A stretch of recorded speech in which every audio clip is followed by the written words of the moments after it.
మీ అందరికీ నా వందనాలండి. ఎందుకు ఆశీర్వదింపబడడం లేదు? సర్వశక్తుని వైపు నీవు తిరిగిన ఎడల, నీ గుడారంలో నుండి దుర్మార్గమును దూరముగా తొలగించిన ఎడల నీవు అభివృద్ధి పొందెదవు. యోబు 22:23. అవునండి, మన హృదయంలో ఉన్న ప్రతి ఒక్కటి దేవునికి ఏమైంది ఏదైతే ఉందో దాన్ని తొలగిస్తే ఖచ్చితంగా బ్లెస్ అవుతామండి. మనం బ్లెస్ అవ్వకపోవడానికి కారణం ఏంటంటే కొన్ని మనలో ఉన్న అవరోధ భావాలు, వాటిని కూడా తొలగిస్తే ఖచ్చితంగా మనం బ్లెస్ అవుతాం. పరిశుద్ధ గ్రంథంలో ఉన్న అనేక మంది భక్తులను చూస్తే నిజంగా ఎలాంటి స్థితి నుండి ఎంత గొప్ప స్థితికి, ఉన్నతమైన స్థితికి వచ్చారు కదా. మనకి ఇలా సాధ్యం అవుతుందా? మన జీవితంలో ఇలాంటి అద్భుతాలు జరుగుతాయా? చూడగలమా అనిపిస్తుంది.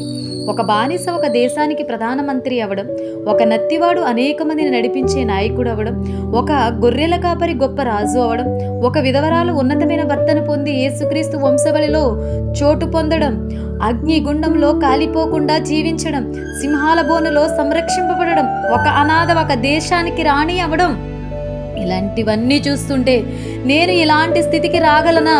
అది అసలు సాధ్యమేనా అనుకుంటున్నావు కదా.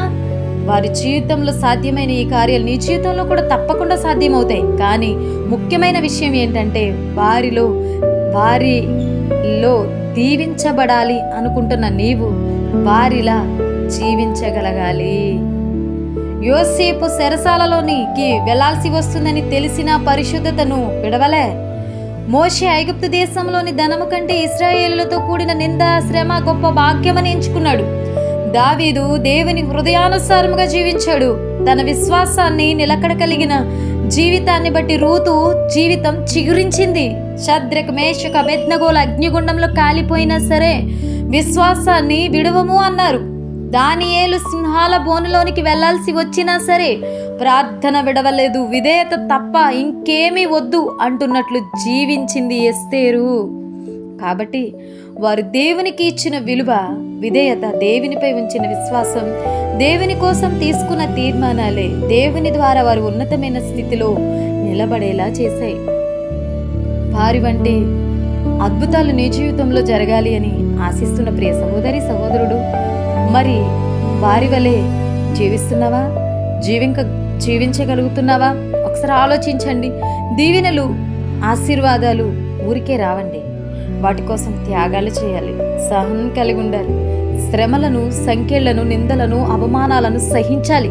కానీ మనకేమో దీవెనలు, ఆశీర్వాదాలు తప్ప ఇవేమీ వద్దు. కాబట్టి మనం వారి వలె గొప్ప కార్యాలను మన జీవితంలో చూడలేకపోతున్నాం. కాబట్టి నేటి నుండైనా మన జీవిత విధానాన్ని, ఆలోచన ధోరణిని మార్చుకుని దేవుడిచ్చే వరాలపై కాకుండా వరాలు ఇచ్చే దేవుణ్ణి ప్రేమించేదాం. ఈ వాక్యం ద్వారా ఆత్మలో స్పర్శ అనేది వస్తుందని మేము ఆశపడుతున్నామండి.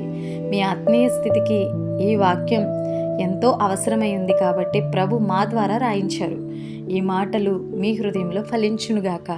ఆమేన్, ఆమేన్.